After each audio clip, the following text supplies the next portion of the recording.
Welcome to Samba Samba. Enjoy the video.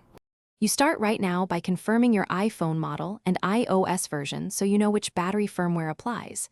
Back up the device to iCloud or Finder. Once done, make sure the backup completes. Charge to over 20% or plug in a light. This prevents shutdown during diagnostics. Gather tools, a pentalobe screwdriver and a spudger.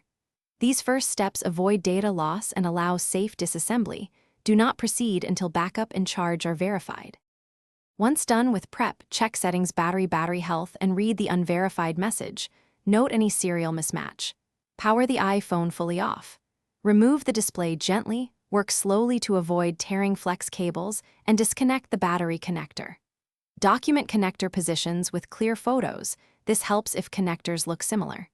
Install a genuine or correctly matched replacement battery, seat it fully, reconnect the battery and display. Then torque. After reassembly, boot the iPhone and check battery health. A correct install and calibration should show verified status. To calibrate, charge uninterrupted to 100%, then use the phone until it shuts down and recharge to 100% again. This helps the system measure capacity accurately. If the unverified label persists, power down and recheck connectors and seating. Once connectors are confirmed, consider reflash options if you have tools, or take it to Apple-authorized service. This single troubleshooting step resolves most recognition errors.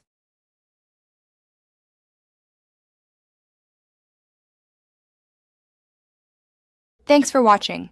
Consider subscribing if we helped you.